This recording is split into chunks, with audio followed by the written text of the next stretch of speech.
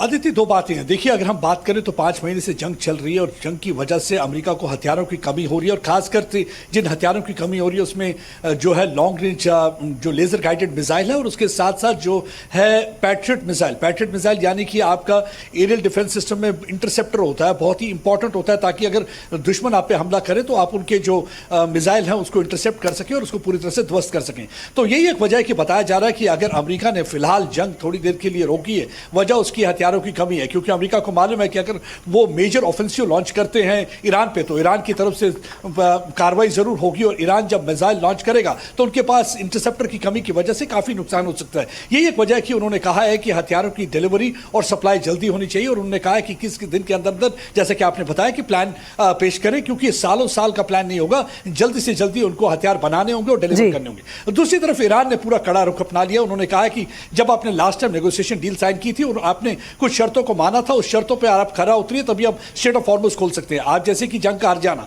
5 महीनों में जो ईरान का नुकसान हो, उसके लिए आपको हर्जाना देना होगा, उसकी भरपाई करनी होगी। और दूसरा ये कि सैंक्शन जो लगाए गए वो पूरी तरह से उठाए जाएं, जो उनके एसेट सीज किए जाएं वो रिलीज कर दिए जाएं। तो प्रदीप, अब यहाँ पर देखना ये होगा कि आखिर इन शर्तों पर दोनों राजी होते हैं या कुछ ऐसी बातें सामने आती हैं, नई बातें सामने आएंगी जिन पर ये राजी हो, ताकि स्थिति थोड़ी बेहतर हो। इसके लिए इंतजार करना होगा। बहुत बहुत शुक्रिया प्रदीप आपका इस तमाम जानकारी के लिए।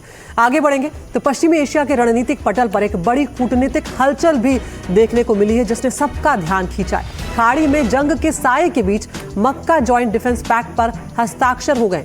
इससे पाकिस्तान, तुर्की और सऊदी अरब का एक नया मोर्चा खड़ा होता हुआ नजर आया। सऊदी अरब के मक्का में एक ऐसा रक्षा समझौता हुआ जिसने खाड़ी देशों के सियासी समीकरणों में भूचाल ला दिया है। पाकिस्तान, सऊदी अरब और तुर्की ने हाथ मिलाते हुए मक्का जॉइंट डिफेंस पैक्ट पर मोहर लगा दी। इस आक्रामक डिफेंस पैक्ट के मुताबिक अगर तीनों में से किसी भी एक देश पर हमला हुआ तो उसे तीनों देशों पर संयुक्त हमला माना जाएगा। ये समझौता ऐसे वक्त में हुआ जब खाड़ी में तनाव बहुत बढ़ा हुआ है। सऊदी अरब भी ईरान जंग में शामिल हो चुका है। ईरानी संसद के राष्ट्रीय सुरक्षा आयोग के सदस्य इब्राहिम रजाई ने कहा, सऊदी अरब को ये समझना चाहिए तुर्की पाकिस्तान के साथ कागजी समझौते से सुरक्षा नहीं मिलेगी, जैसे सालों तक अमेरिका को खुश करने से भी सुरक्षा नहीं मिली। अपनी नीतियों में सुधार करे सऊदी अरब, ताकि सुरक्षा के लिए दूसरों के सामने गिड़गिड़ाना न पड़े। विश्लेषकों का मानना है कि ये समझौता अमेरिका ईरान जंग के बाद क्षेत्र में हो रहे बदलावों का साफ संकेत है और खाड़ी देश अपनी सुरक्षा की नई सिरे से समीक्षा कर रहे हैं। और खबर राजस्थान से, जहां पर जैश से जुड़ा संदिग्ध अरेस्ट किया गया है। टोंक से सीआईडी ने संदिग्ध को अरेस्ट किया है। राजस्थान के टोंक जिले में सुरक्षा एजेंसियों ने बड़ी कार्रवाई करते हुए बासित अली नाम के एक संदिग्ध युवक को हिरासत में लिया है। सूत्रों के मुताबिक सीआईडी की स्टेट स्पेशल ब्रांच ने उसे टोंक के धन्ना तला इलाके से गिरफ्तार किया। जांच एजेंसियों को ये शक है कि युवक का संबंध आतंकी संगठन जैश-ए-मोहम्मद से हो सकता है और वो पाकिस्तानी हैंडलर के संपर्क में था। उस पर देश विरोधी गतिविधियों में शामिल होने का भी संदेह जाहिर किया गया है। जांच एजेंसियां संदिग्ध अब आरोपी से पूछताछ यहां पर कर रही है।